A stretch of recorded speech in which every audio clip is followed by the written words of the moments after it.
기도하겠습니다. 자비로우신 좋으신 우리 아버지 하나님, 영원한 멸망 가운데 죽어마땅한 우리를 대신하여 십자가에 피 흘려 죽으시고 값없이 흘리신 피로 구원해 주신 것 감사드립니다.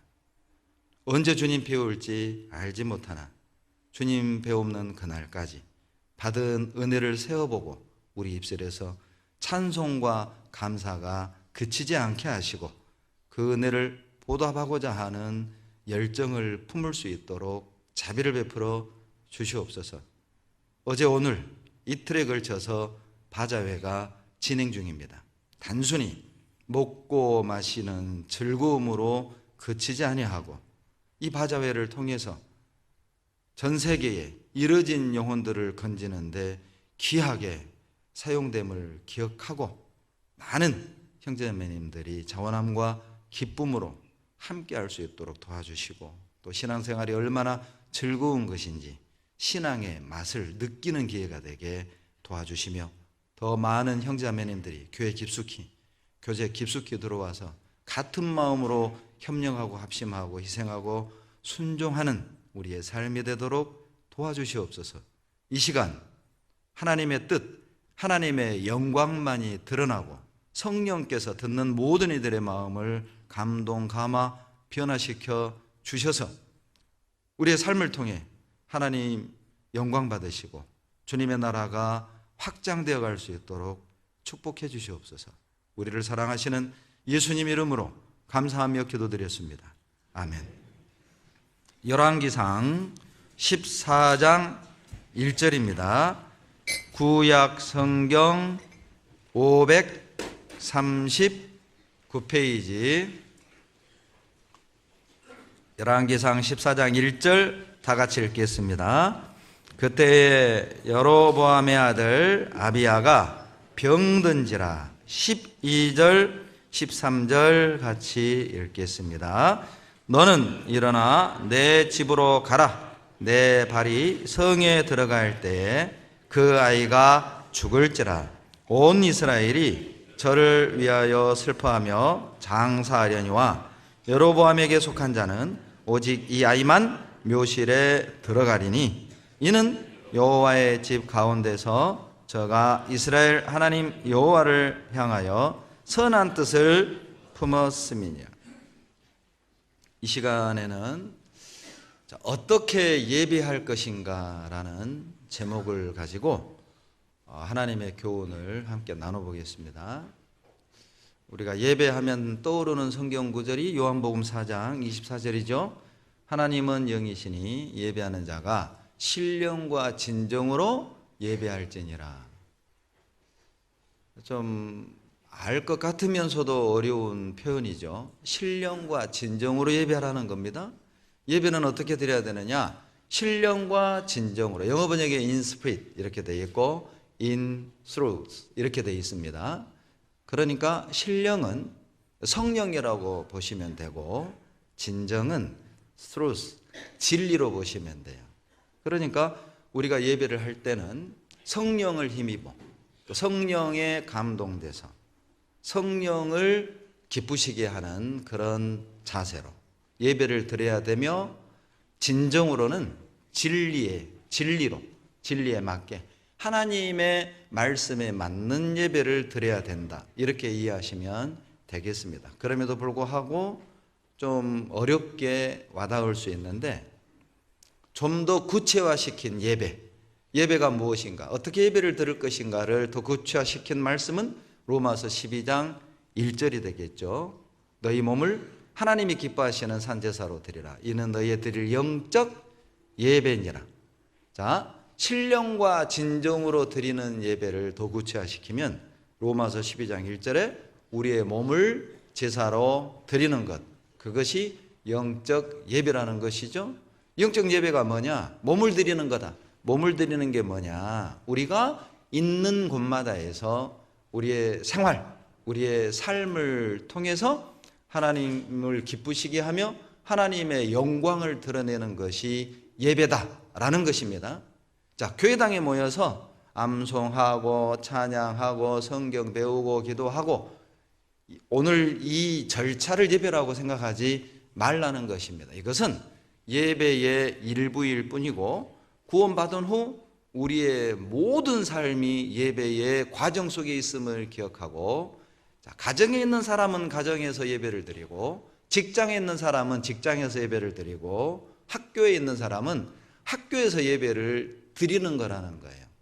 가정주부는 정말 주부의 역할을 믿음과 사랑으로 하나님이 주신 위치 지키고, 그리고 또 하나님의 영광을 나타내고자 하는 목적을 가지고 주부의 역할을 다하는 것이 아내로서 주부로서 하나님께 드리는 영적 예배이고, 직장생활 하는 사람들은 정말 복음을 전하고 또 하나님의 나라를 확장하고자 하는, 받은 은혜를 보답하고자 하는 그런 마음과 목적을 가지고 직장생활을 하는 것, 말과 행실을 갖는 것, 그것이 영적 예배라는 것입니다.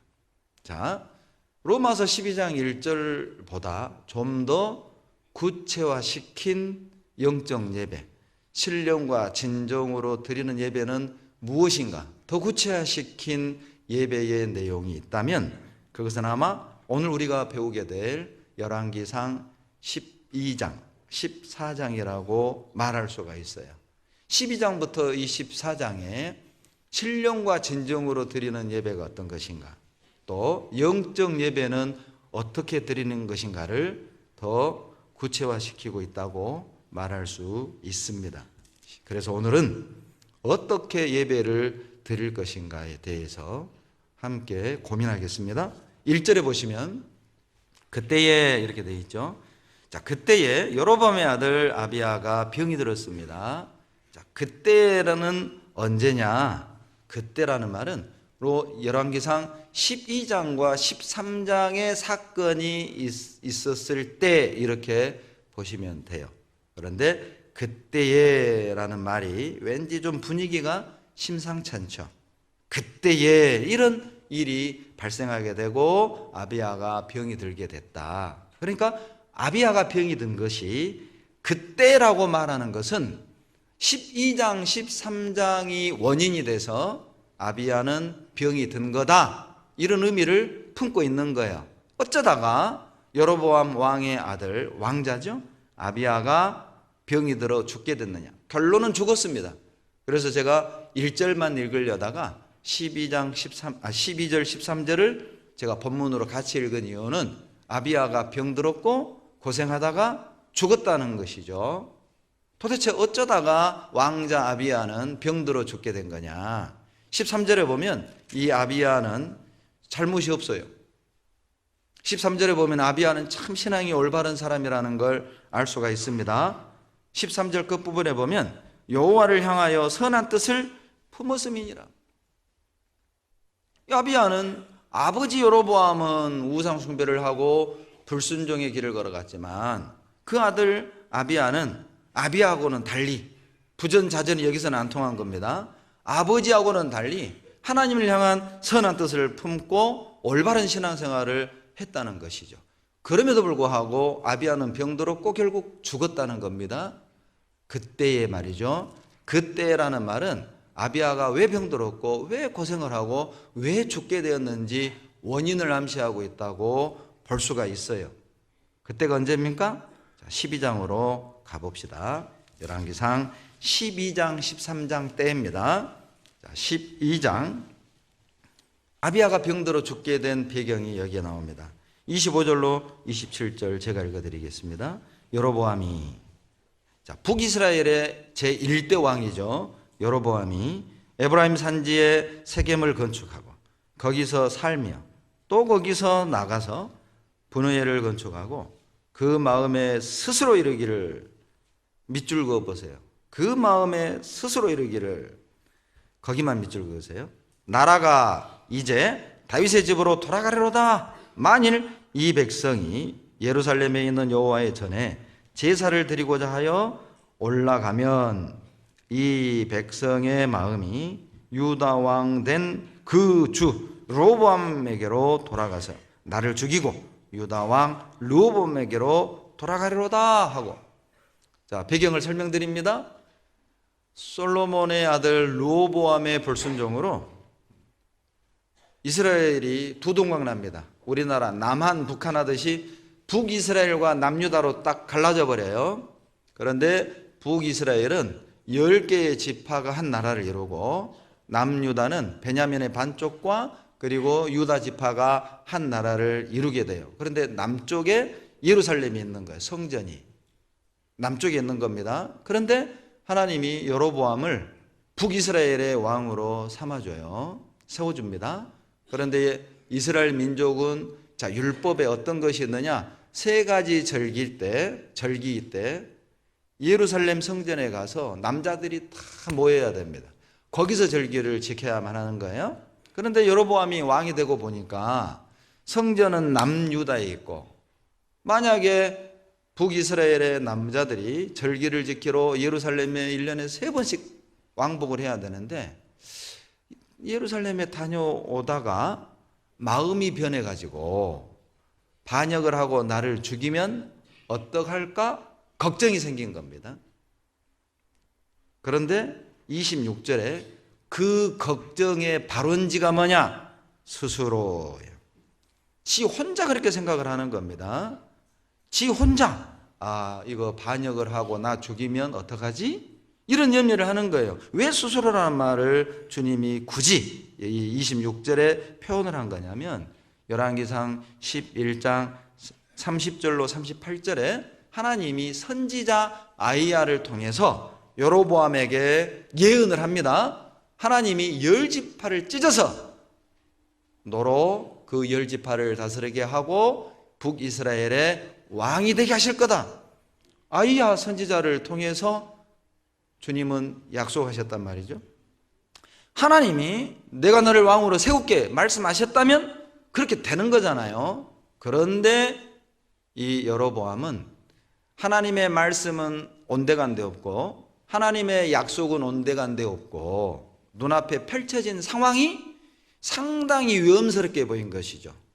설령 이스라엘 백성들이 남유다 예루살렘에 1년에 3차례씩 왔다 갔다 할지라도 하나님은 분명히 내가 너로 북이스라엘의 왕이 되게 하마 약속하셨고 말씀하셨기 때문에 실은 두려워할 일이 없는 거예요.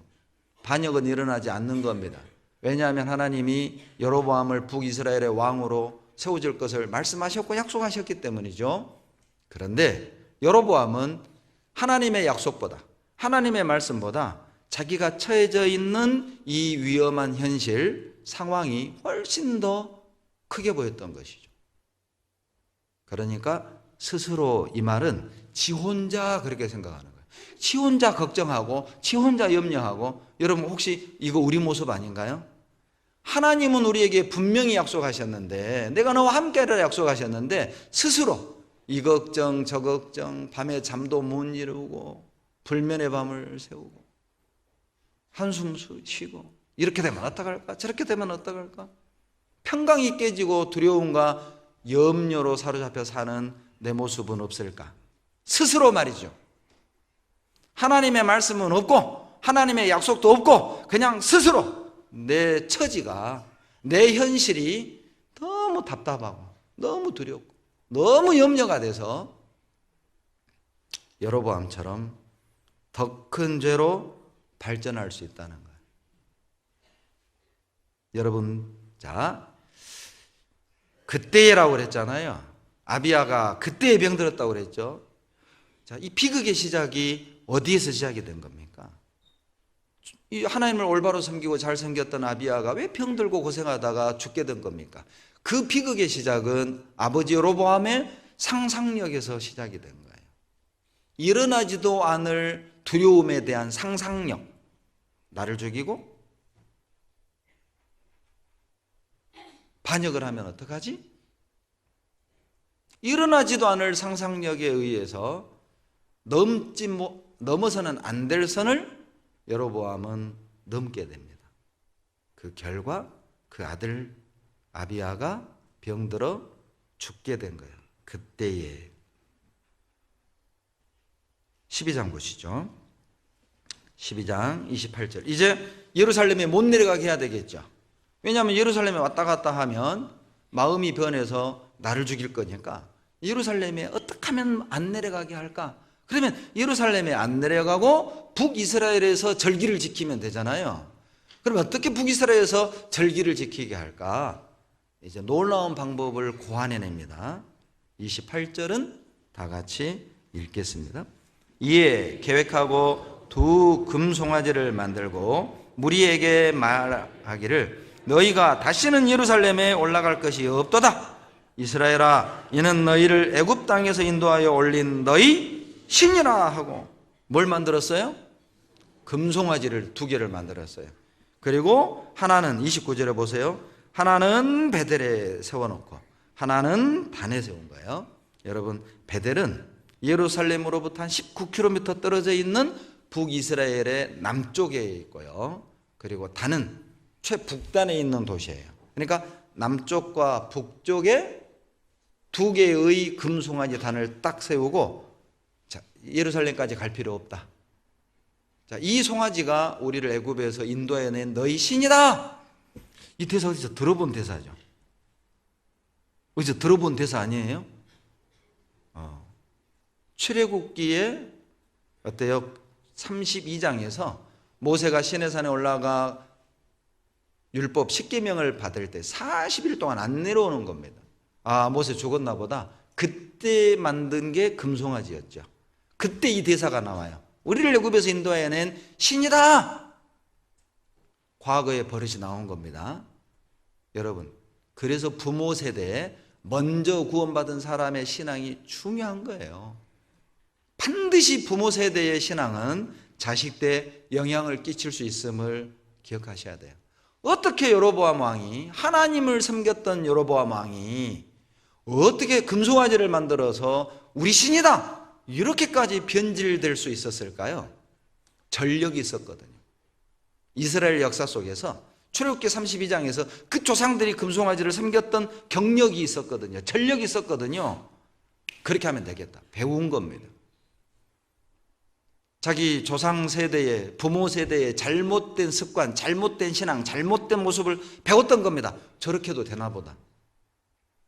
저렇게 해도, 저런 말 해도 되나 보다. 저런 행동해도 되나 보다. 여러분, 절대 자식들 앞에서 말이나 행실을 주의하셔야 돼요.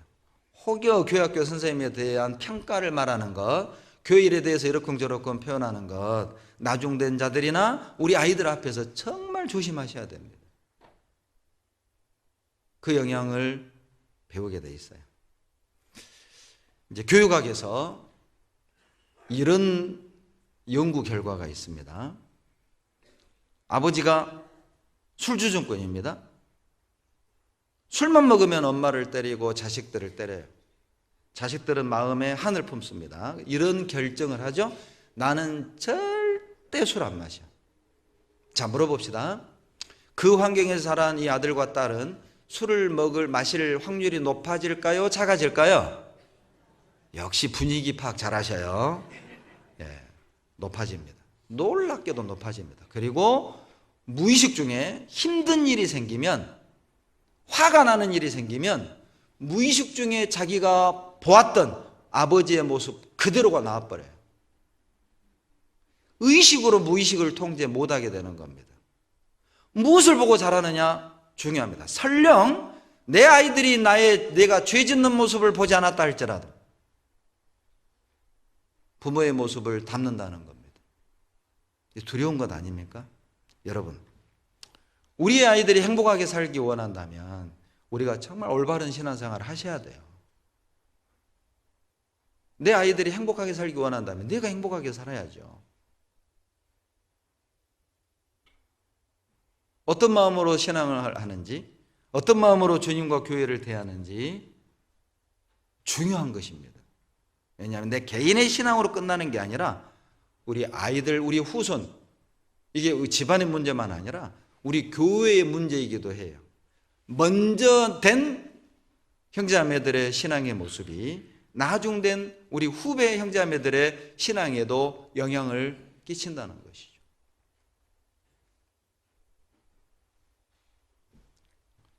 신앙의 동기가 교회 중심이 되지 않는다면 하나님 중심이 되지 않고 자기 중심의 신앙생활을 하게 되면 어떻게 신앙생활을 하냐면 편하게 신앙생활을 하게 돼요. 편의주의적인 신앙생활을 하게 됩니다. 마치 여로보암처럼. 여로보암은 하나님이 기준이 되지 않았어요. 말씀이 기준이 되는 게 아닙니다. 신령과 진정으로 예배드리는 게 아니라 스스로 생각하기를 자기 편할 대로 신앙생활을 한 것이죠. 그러니까 야, 번거롭게 예루살렘까지 갈 필요 없어. 자, 멀리 단에서 예루살렘까지 가려면 끝에서 끝으로 가야 되잖아. 그러니까 여기서 그냥 절기 지켜도 돼. 베델에서 절기 지켜도 돼. 베델은 야곱과 아브라함이 단을 세워서 하나님께 경배했던 장소거든요. 그러니까 의미가 있잖아요. 아브라함도 여기서 예배했어. 야곱도 여기서 예배했어. 그러니까 우리도 여기서 예배하면 돼. 설득력이 있죠. 그러네. 솔직히 이스라엘 백성들도 하던 일을 멈추고 절기를 지키러 예루살렘까지 가기가 번거로웠던 거죠. 말은 안 했지만 그냥 율법에 가야 된다고 하니까 어쩔 수 없이 가지만은 또 꼭 이렇게 해야 될까? 은근히 이런 마음이 있었던 겁니다. 여러분도 어때요? 지금 추석이잖아요. 한참 농번기 때 모습 입어야 되고 탈곡해야 되는 때에 교회 가려고 생각하면 어때요? 조금만 더 마무리해 놓고 이런 마음이 더 있잖아요. 꼭 교회까지 가야 될까? 유튜브로 들으면 되지? 집에서 뭐 IPTV로 보면 되지? 카톡에 주일 말씀 mp3 올라오는데 그거 들으면 되지? 꼭 교회까지 가야 돼? 여러분, 베델과 단에 세운 두 금송아지는 그렇게 적용시킬 수 있어요. 교회 중심의 신앙이 아니라 말씀 중심의 신앙생활이 아니라 자기 중심의 신앙. 근데 편할 대로 신앙생활하고 싶은 거예요. 꼭 11조 해야 돼? 성경에 어디 11조 하라고 있어? 꼭 그런 얘기 하시는 분이 있어요. 우리 화순에는 없기를 바랍니다만 11조 하란 말이 성경에 어디 있어? 여러분, 성경에 택시 타란 말이 어디 있어요? 좀 무지막지한 억지를 부리랍니다.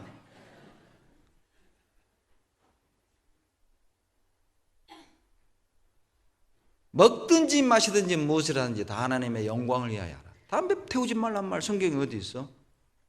그 말 안에 다 들어있죠. 먹든지 마시든지 무엇을 하든지 하나님의 영광을 위하여 하라. 반대로 11조 하는 게 뭐가 문제죠? 그게 왜 문제가 되죠? 역으로 생각을 해보세요. 주님 우리에게 모든 걸 다 주셨는데 네게 가지고 있는 모든 것이 주님 거라고 하면서 역으로 생각해 보세요. 문제될 게 없다는 거죠. 왜 그런 갈등들이 생기느냐? 말씀 중심, 교회 중심의 신앙이 아니라 자기 중심 신앙생활. 교회가 나하고 맞춰야 돼. 구역이 나하고 맞춰야 돼. 봉사부서가 나하고 맞춰져야 돼. 내가 거기에 맞춰가는 게 아니라 주변의 것을 나에게 맞추려고 하는 거예요. 그러니 갈등이 생길 수밖에 없는 겁니다. 여로보암이 그랬어요. 그건 진정한 예배가 될 수 없다는 것이죠. 여러분, 예수님 당시 많은 사람들이 예수님을 따랐습니다. 그런데 두 부류로 딱 갈라져요. 허다한 무리, 제자들, 이렇게 갈라져요. 많은 무리가 예수님을 믿는 것처럼 따랐고 사랑하는 것처럼 따랐고 신뢰하는 것처럼 따랐지만 주님은 냉정하게 말씀하셨습니다. 허다한 무리 그리고 나의 제자. 누가복음 14장입니다. 누가복음 14장 25절로 27절입니다. 같이 읽겠습니다. 허다한 무리가 함께 갈새 예수께서 돌이키사 이르시되 물은 내게 오는 자가 자기 부모와 처자와 형제와 자매와 및 자기 목숨까지 미워하지 아니하면 능히 나의 제자가 되지 못하고 누구든지 자기 십자가를 지고 나를 좇지 않는 자도 능히 나의 제자가 되지 못하리라. 두 종류가 나옵니다. 허다한 무리 그리고 나의 제자. 여러분, 허다한 무리는 어떤 사람입니까? 주님을 따르기는 따라요. 주님이 가는 곳에 함께 다니기는 합니다. 그러나 주님을 사랑하지는 않습니다. 주님의 영광을 위해 사는 게 아니에요. 주님을 따라다니는 목적이 따로 있어요. 그것은 요한복음 6장 26절에 나옵니다. 너희가 나를 따르는 것은 떡을 먹고 배부른 까닭이니라. 무슨 뜻입니까? 주님을 사랑해서 따르는 게 아니에요.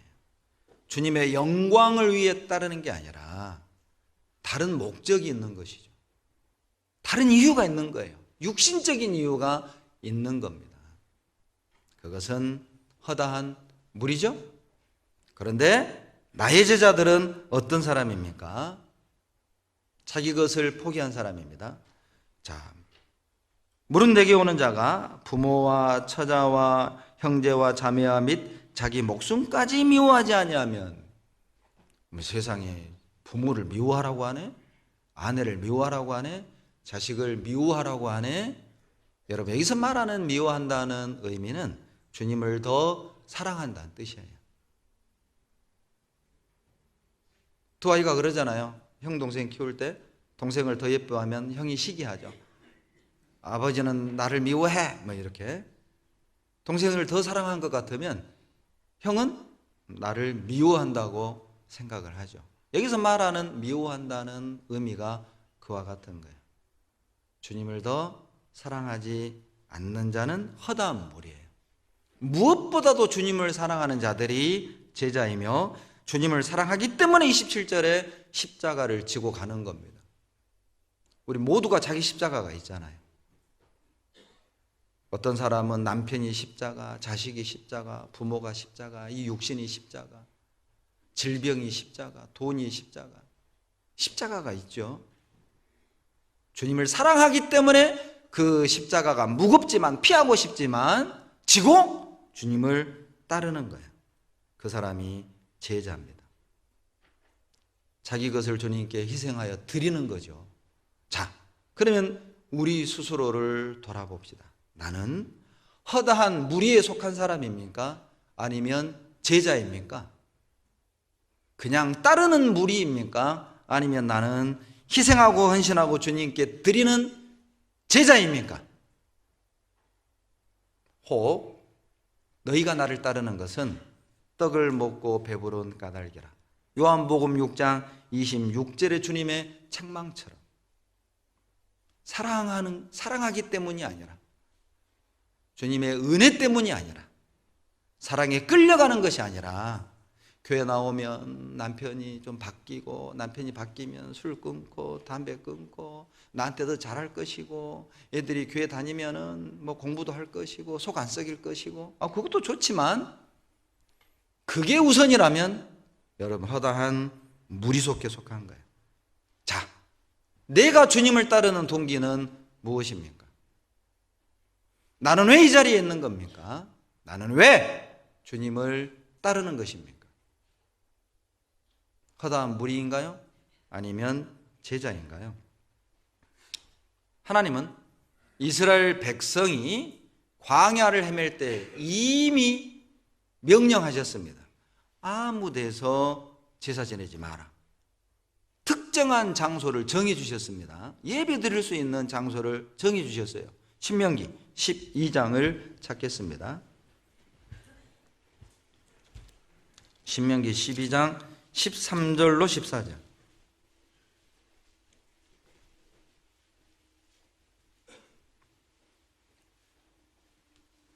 (12장) 13절로 14절 같이 읽습니다. 너는 삼가서 내게 보이는 아무 곳에서든지 번제를 드리지 말고 오직 너의 한 지파 중에 여호와의 택하실 그곳에서 너는 번제를 드리고 또 내가 내게 명하는 모든 것을 거기서 행할지니라. 하나님이 택한 곳, 하나님이 정한 곳에서 제사를 드리고 예배를 드리라는 거예요. 광야를 40년 헤맬 때는 성막이었죠. 솔로몬 때 성전이 건축됐잖아요. 하나님이 택하신 그곳이 바로 예루살렘 성전이었습니다.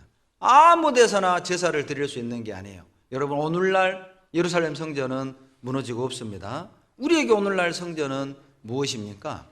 교회죠. 너희가 성전이요. 고린도전서에 있는 말씀이죠. 바로 여기가 성전입니다. 여러분, 우리가 어디서 하나님께 경배하고 하나님을 예배해야 됩니까? 내 편할 대로 하면 안 돼요. 내 상황과 형편에 맞게 하면 안 된다는 것이죠. 하나님이 정하신 것, 성령이 역사하시고 생명의 말씀이 증거되고 죄인이 구원받고 변화되는 그곳이 성전이며 주님의 몸된 교회라는 것이죠. 자, 여러분 주변에 잘 봐보세요. 가끔 그런 엉뚱한 분들이 계셔요. 구원 받았으면 됐지 뭐 꼭 교회 가야 되냐? 혼자 기도하고 혼자 성경 보고 혼자 전도하면 되지? 그런 분 치고 여러분 정말 구별돼서 하나님께 세상 사람들에게 이 사람 진짜 믿는 사람이다, 이 사람 정말 그리스도인이다, 그런 칭송을 받으면서 하나님께 예배드리는 사람 보셨나요? 89년에 제가 구원받고 30년째 되지만 그렇게 말하는 사람, 많은 사람을 만났지만 그렇게 주장한 사람 치고 여러분 생활이 구별되고 빛과 소금의 역할을 감당하는 사람들 본 적 없습니다. 왜 그렇게 말을 할까요? 꼭 모여야 되냐? 꼭 이 교회만 나와야 되냐? 여러분 왜 꼭 그런 표현을 할까요? 자, 예를 하나 들어봅시다. 자, 배가 파손돼서 망망대해를 둥둥 떠다녀요. 사람 살려. 한 달 만에 구명보트를 타고 태평양을 둥둥 떠다니는데 한 달 만에 배가 하나 딱 나타났습니다. 그리고 이제 그 배에서 로프를 내려줘요. 타고 올라오라고 물어봅니다.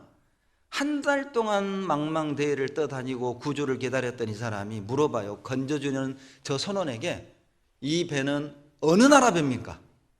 선원이 말합니다. 일본 배문이다. 일본 배? 나 안 타. 망망대해에 일본 배밖에 없냐? 다른 배도 있지? 맞는 말이에요? 틀린 말이에요? 맞는 말이에요? 틀린 말이에요? 맞는 말이죠. 망망대해에 일본 배만 있나요? 다른 배도 있죠. 맞죠? 배 바다에 일본 배만 떠 있나요? 다른 배도 있어요. 다른 나라 배도 있어요. 한국 배도 있고 미국 배도 있고 있어요. 그러나 지금 그 일본 배 안 타면 어떻게 돼요? 지금 그 배 타면 될 것을 꼭 이 교회만 가야 되냐? 지금 복음이 전해지고 성령이 역사하고 거듭난 무리들이 있는 이 교회를 만났다면 여기서 복음을 위해 주님 영광을 위해 충성되게 살아가면 될 것을. 참 사람은 어리석어요. 그렇게 주장하는 이유는 말씀 중심의 신앙, 교회 중심의 신앙, 하나님 중심의 신앙이 아니라 자기 중심의 신앙을 하는 거예요. 자기 생각 스스로 이루기를, 스스로 생각하기를. 여러분은 어떠세요? 그러니 변화가 안 되는 거예요. 그러니 나를 통해서 구원의 열매가 성령이 역사하지 않는 겁니다. 죄를 못 이겨요. 여러분 자신이 증거 아닌가요? 우리 자신이 증거 아닙니까? 나는 제자입니까? 무리입니까? 하나님께 드리는 제사는 내 마음대로 내 편한 방식대로 드리면 안 됩니다. 열왕기상 12장 본문으로 돌아가 보시죠. 열왕기상 12장 33절 33절 제가 읽습니다. 저가 자기 마음대로 정한 달 곧 8월 15일로 이스라엘 자손을 위하여 절기로 정하고 7월 15일이 실은 장막절인데 여로보암이 자기 마음대로 8월 15일을 장막절로 정해요. 이날 지켜라. 자, 그 이유는 조금 뒤에 설명을 드리고요. 여로보암은 자기 마음대로 신앙생활을 한 거예요. 자기 마음대로 예배를 드린 거예요. 자기 편할 대로 신앙생활을 하는 겁니다. 기억하세요. 편안함의 유혹을 여러분 주의하셔야 됩니다. 편하게 신앙생활하고 싶은 유혹을 여러분 주의하셔야 됩니다. 희생하기를 싫고 힘든 거 싫어하고 헌신하기 싫어하는 그 욕을 여러분 주의하셔야 돼요.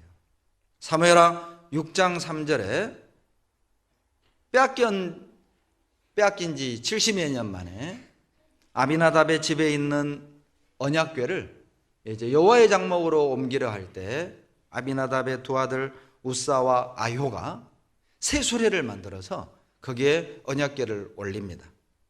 그리고 이제 수레에다가 언약궤를 끌고 가는 거죠.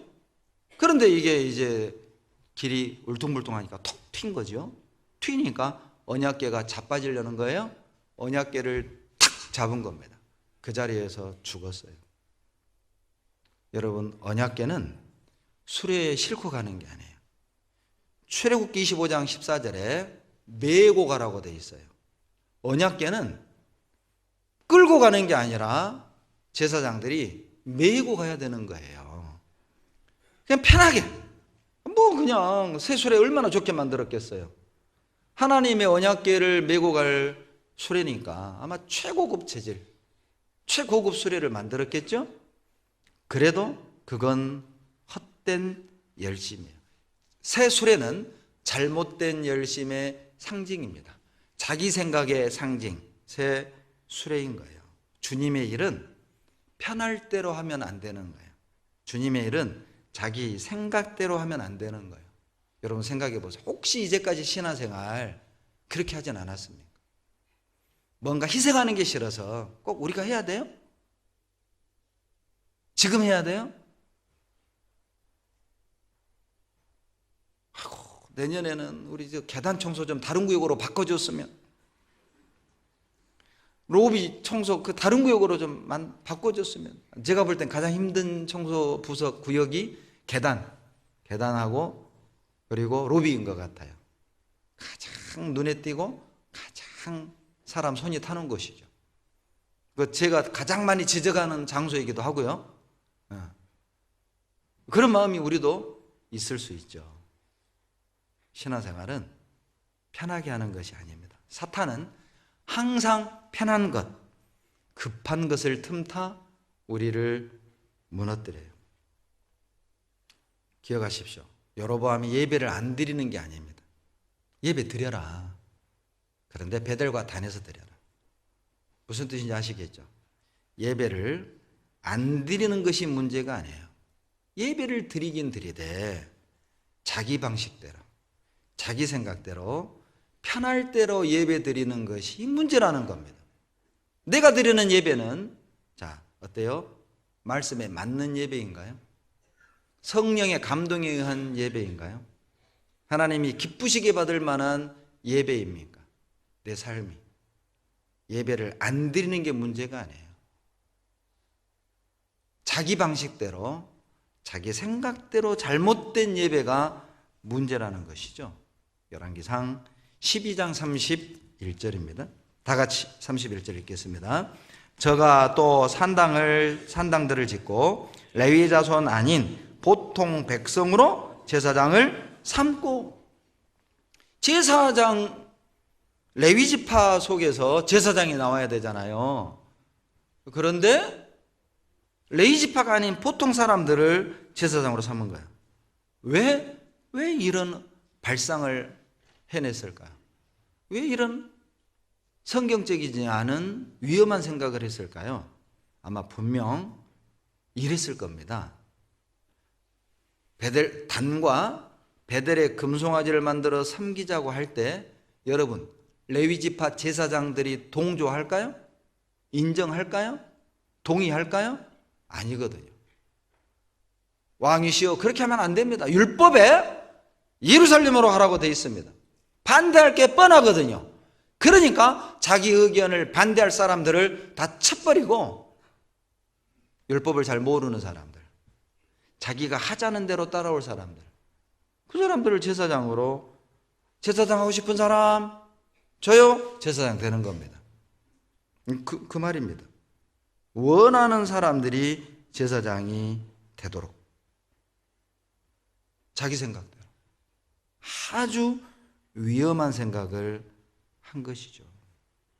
여러분, 신명기 12장 19절에 이런 일이 벌어질 줄 알고 율법에다가 딱 못을 박아놨습니다. 신명기 12장 19절에 보시면 너는 삼가서 내 땅에 거하는 동안에 가나안 땅에 들어가면 레위인을 저버리지 말지니라. 레위인을 저버리지 말지니라. 무슨 일이 있어도 성막에 행해지는 모든 제사는 반드시 레위 지파가 해야 한다. 레위 지파 이외에 어떤 사람도 제사장이 될 수 없고 성막에서 봉사할 수 없다고 못을 딱 박아놓은 겁니다. 그런데 자의적인 해석을 한 거죠. 여로보암은 자의적인 해석을 해버린 거예요. 뭐 베델에서 아브라함도 또 야곱도 단을 쌓지 않았냐, 예배드리지 않았냐. 그러니까 베델에서 제사 지내도 돼. 그리고 단은 너무 멀어. 하나님이 그것 어디서든 예배 다 받으시잖아. 그러니 뭐 단에 바쁜데 단에서 예배 드려도 하나님은 어디서든 계시기 때문에 다 받으셔. 그럴듯하죠? 여러분도 믿어지려고 그러죠? 믿으시려고 그러잖아요. 참 말 조심해야 됩니다. 참 말을 잘했던 것이죠.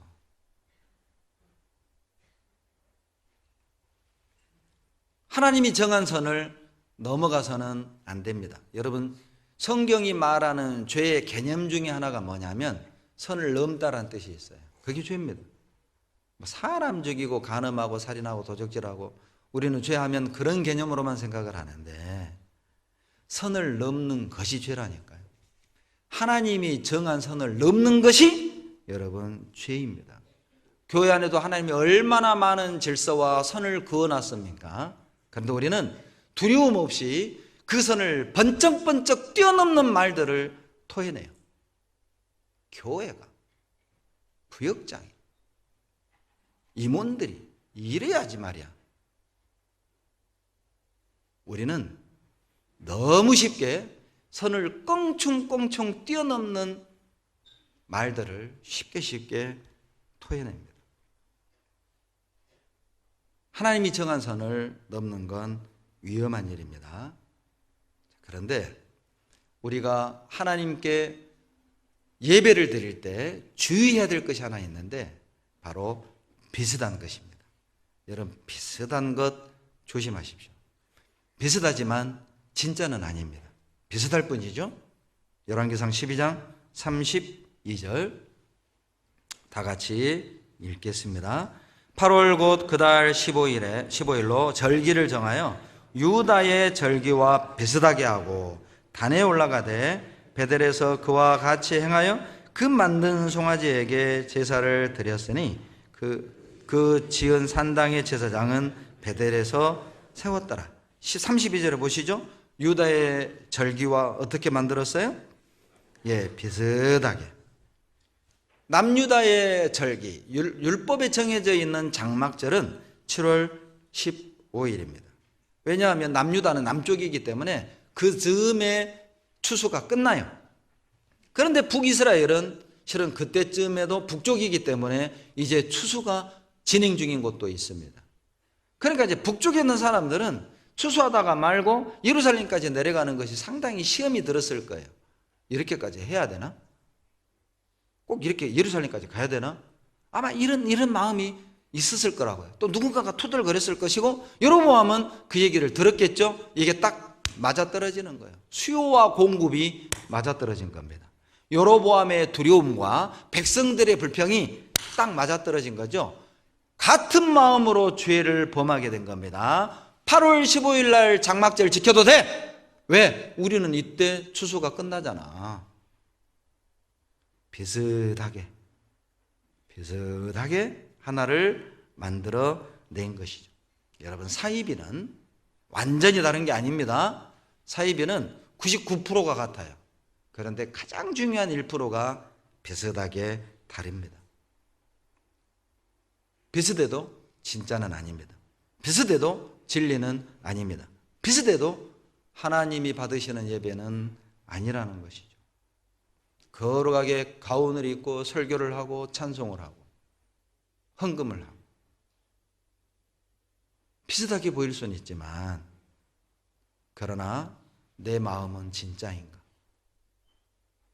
내 마음은 진짜인가? 마태복음 7장 15절에 거짓 선지자들을 삼가하라. 양의 옷을 입고 너에게 나오나 속에는 노략질하는 일이라. 옷은 양입니다. 그런데 속은 일이에요. 자, 거짓이 무엇입니까? 겉과 속이 다른 것이죠. 이게 거짓이에요. 우리 또 거짓된 예배를 드릴 수 있잖아요. 겉과 속이 달라요. 거짓될 수 있잖아요. 봉사하면서 우리도 거짓될 수 있죠. 겉과 속이 다를 수 있잖아요. 주님께 희생하고 헌신하면서 우리도 거짓될 수 있잖아요. 겉과 속이 달라요. 어떻게 합니까? 열매로 그들을 알지니라. 비슷한데 결국 달라요. 속이 달라요. 겉으로 보면 똑같아 보이는데 속이 달라요. 여러분, 양은 들이받는 성질이 없습니다. 양은 물어뜯질 않아요. 그런데 염소는 들이받기도 하고 보이는 대로 다 뜯어 먹어요. 옷도 막 주워 먹죠. 염소는 막 쓰레기도 뒤져서 먹습니다. 그러죠? 자, 옷은 양입니다. 그런데 울음소리가 어우, 이건 늑대입니다. 옷은 양입니다. 말하는 게 어우, 이건 늑대예요. 간증은 몇 년 몇 월 며칠 구원받은 누구입니다. 양의 옷을 입었는데 말을 할 때 늑대 말을 하는 거예요.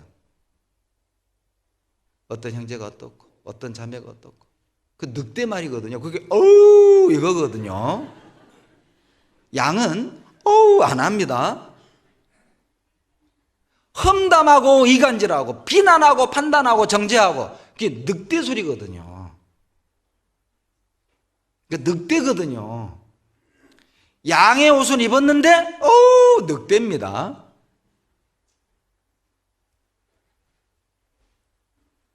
디모데후서 3장 5절에 경건의 모양은 있으나 경건의 능력은 부인하는 자니 이 같은 자들에게서 내가 돌아서라. 경건의 모양은 있어요. 모양은 경건해. 신령해. 간증 들어보면 대단한 사람이에요. 그런데 11조도 안 해. 헌금 생활도 안 해. 몰래 술 담배 해. 그러면서 대단한 믿음의 소유자인 양 교회에 대해서 형제자매들에 대해서 정죄하고 판단하는 얘기, 이간질하는 얘기. 쉬운 번역에 이렇게 되어 있습니다. 디모데후서 3장 5절을 자, 쉬운 번역에 보면 겉으로는 하나님을 섬기는 채 하나 실제로는 하나님을 경외하지 않는 자들을 멀리하십시오. 멀리하십시오. 여러분이 볼 때 신령해 보이는데 양의 옷을 입은 것일 수 있어요. 양들은 하나 되게 하는 말을 합니다. 양들은 세우는 말을 해요. 양들은 용서의 말을 합니다. 양들은 어우 안 해요. 하나 되게 해요. 주님께 가까이 교회를 믿고 신뢰하고 일꾼들을 돕고 따르게 하는 말을 하지 색안경을 끼워주지 않아요. 그건 늑대입니다. 겉으로는 하나님을 섬기는 채 하나 실제로는 하나님을 경외하지 않는 자들 멀리 하십시오. 이것이 디모데후서 3장 5절의 쉬운 번역입니다. 있으니까 하는 말 아니겠어요? 이 가운데 있으니까 하나님이 그렇게 말씀한 것 아니겠습니까? 양입니까? 늑대입니까? 허다한 무리입니까? 제자입니까? 평소에는 하나님을 잘 섬기는 것 같이 간증하고 봉사하고 신앙생활 하다가 위기가 오니까 핍박이 오니까 건강을 잃고 물질을 잃고 고난이 시작이 되니까 우리 입술에서 욥의 아내처럼 하나님 저주하고 죽어버리라. 그러고도 하나님 믿고 싶냐고. 안 믿는 사람처럼 행동하고 불평하고 원망하고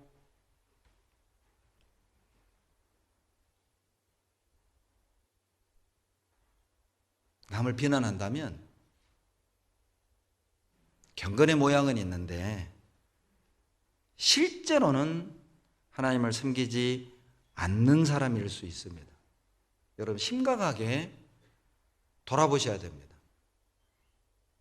절망과 위기와 고통과 그리고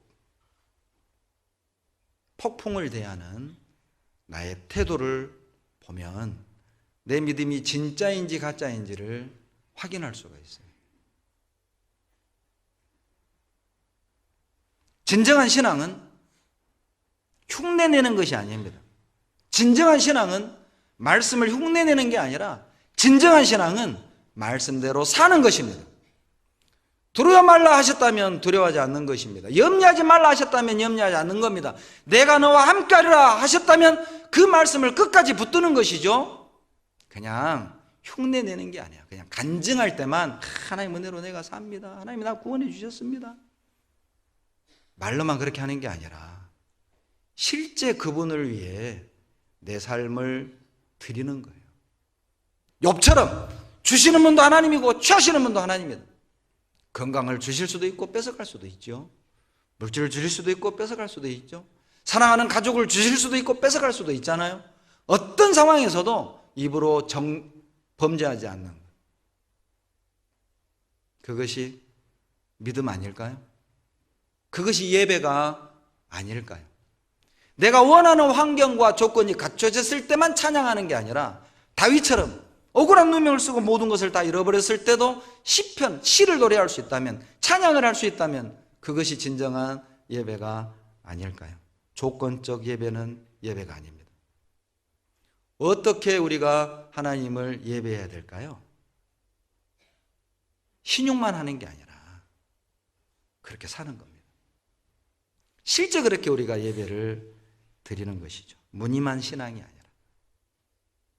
마태복음 23장입니다. 마태복음 23장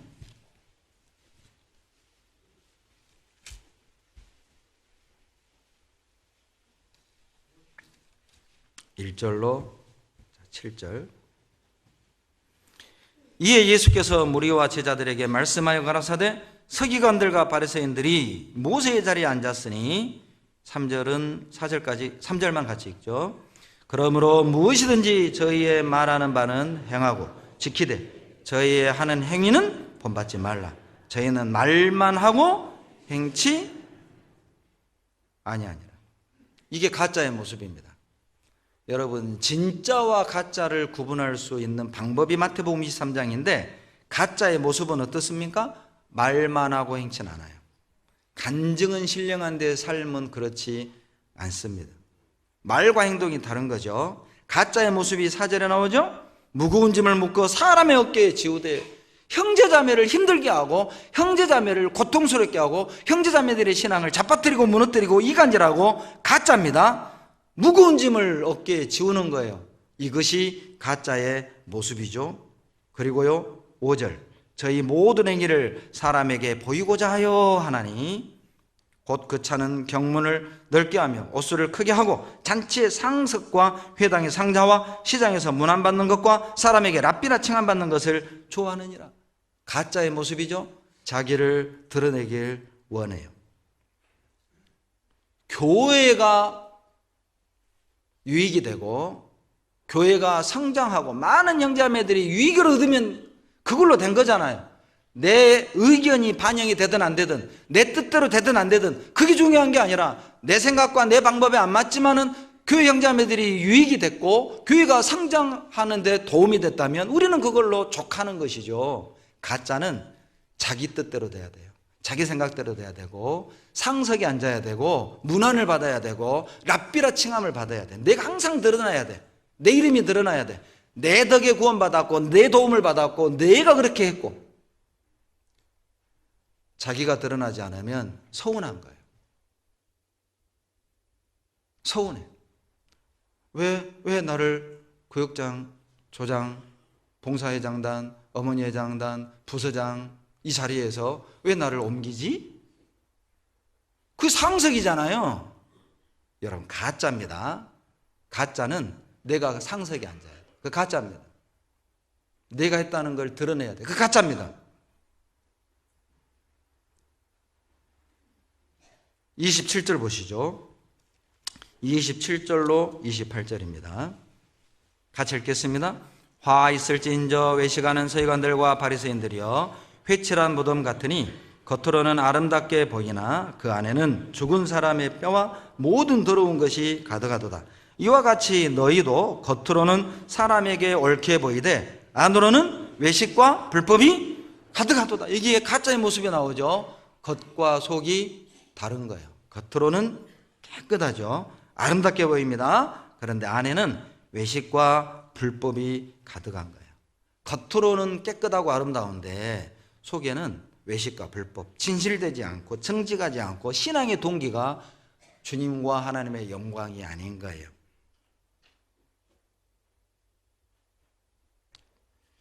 진짜입니까? 가짜입니까? 에베소서 5장 보시죠. 진짜의 모습을 배워봅시다. 에베소서 5장 3절로 4절입니다.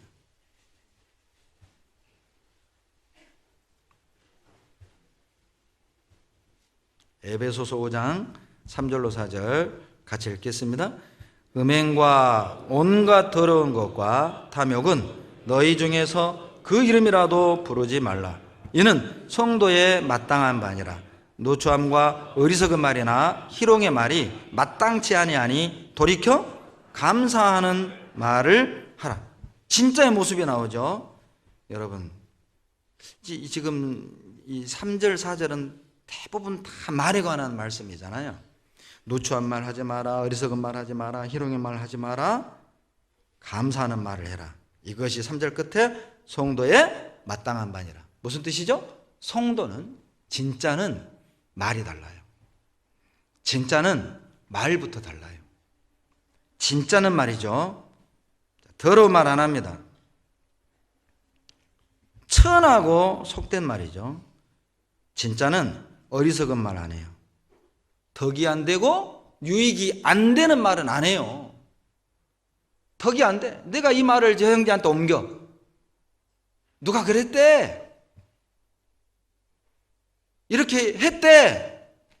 그 말을 듣는 이가 덕이 안 된다면 안 옮겨야죠. 그게 어리석은 말이라니까요. 진짜 성도는 어리석은 말 하지 않습니다. 형제자매에게 문제가 되는 말을 안 해요. 차라리 내가 혼자 아프고 말지. 함부로 말 안 한다고. 진짜는 말이죠. 희롱의 말을 하지 않습니다. 희롱의 말이 상스러운 말이라고 번역되거든요. 진짜는 말이죠. 감사하는 말을 해요.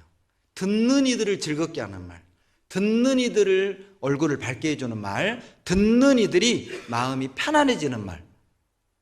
여러분, 혹 정말 내 마음의 평강을 깨고 문제를 만들고 누군가와 멀어지게 하는 말을 누가 옮겨준다면, 누가 그러더라고, 내가 하는 말은 아니고 누가 그러더라고, 그거 그 사람이 하는 말입니다. 절대 믿지 마세요. 누가 그러더라고, 내 말은 아니고 그 사람 말입니다.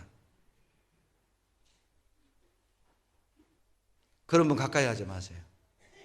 진짜는 감사하는 말을 하게 돼 있어요. 성도의 마땅한 바다. 6절 보시죠. 같이 읽겠습니다. 누구든지 헛된 말로 너희를 속이지 못하게 하라. 이를 인하여 하나님의 진노가 불순종의 아들들에게 임하나니. 헛된 말을 하지 않습니다. 이 헛된 말이요, 진리의 말씀과 대조되는 말, 그 뜻이에요. 하나님의 말씀과 맞지 않는 말, 하나님의 뜻과 맞지 않는 말, 속이는 말, 양심을 속이는 말, 사실과 다른 말, 그런 말 하지 말라는 거예요. 성도의 마땅한 바입니다. 진짜는 꾸며서 말하지 않아요. 없는 말을 덧붙이지 않아요. 최근에 말 때문에 참 힘들어하는 몇 분을 만났습니다. 제가 깜짝 놀랐어요. 어떻게 그런 말을 덧붙이는 거예요. 덧붙여. 사실과 다른 말. 이게 헛된 말입니다. 성도는, 진짜는 덧붙이지 않아요. 거짓말 하지 않아요. 헛된 말을 하지 않습니다. 8절 진짜 성도의 모습이 나옵니다. 진짜의 모습이 8절 같이 읽겠습니다. 너희가 전에는 어둠이더니 이제는 주 안에서 빛이라. 빛의 잔들처럼 행하라. 빛이라는 말 안에 다 들어있죠. 빛은 밝혀주는 거잖아요. 그러죠? 형제 자매들의 얼굴을, 어두운 얼굴을 밝게 해주는 거, 어두운 마음을 밝게 해주는 말, 밝게 해주는 행동, 밝게 해주는 몸짓, 그게 빛의 자녀들이에요. 진짜라고. 진짜는 어두운 것도 밝게 해줍니다. 근데 가짜는 밝은 것도 어둡게 만들어버려요. 밝은 빛을 막 눌러 꺼버려. 물 부어가지고 어디 밝게 빛나. 그게 가짜입니다. 가짜. 진짜는요 밝아요. 밝게 해줘. 얼굴도 밝게, 마음도 밝게. 여러분 밝아요? 자, 옆 사람 봐봐요. 밝은가 어두운가. 딱 봐봐. 얼른 봐봐. 한마디 하세요. 진짜구만. 진짜구만. 예. 진짜와 가짜는 반드시 드러나게 돼 있어요. 11절로 12절입니다. 11절로 12절. 자, 마지막 구절이니까 큰 목소리로 읽겠습니다. 소리가 작으면 끝까지 채우랍니다. 시작. 너희는 열매 없는 어둠의 일에 참여하지 말고 도리어 책망하라. 저희의 은밀히 행하는 것들은 말하기도. 진짜는 은밀히 행하는 게 없어요. 몰래 뭘 꾸미는 게 없어요. 진짜는 어두운 일에 참여하지 않습니다. 어두운 일을 보고 들으면 책망한다고. 형제, 자매, 그러면 안 돼. 그런 말 하지 마. 형제 자매들 그렇게 대하면 안 돼. 책망한다고. 여러분, 우리가 어떻게 예배를 드릴까요? 어떤 예배를 하나님이 받으실까요? 나는 이제까지 어떤 예배를 드리고 있었습니까? 오늘 제가 한 가지만 말씀드렸네요. 4가지 준비했는데 4가지 다 했다간 여러분한테 원망 들을 것 같아요. 김말이 튀김 다 식어본 뒤 국수 퍼져본 뒤 이럴까 봐 나머지는 어떻게 예배를 드릴 것인가 다음에 배우도록 하겠습니다. 기도하겠습니다. 살아계신 좋으신 우리 아버지 하나님, 진정한 예배, 신령으로 드리는 예배, 어떤 예배인지 교훈해 주시며 감사드립니다. 우리의 삶 전체가 하나님께 드리는 예배라는 사실을 기억하고 진짜처럼 성도의 마땅한 예배를 드리는 저희들이 되도록 도와주시고 우리의 말과 행실과 표정과 몸짓을 통해 주님이 드러나고 주님이 증거될 수 있도록 우리 모두를 들어 사용해 주시옵소서. 우리를 사랑하시는 예수님 이름으로 감사하며 기도드렸습니다. 아멘.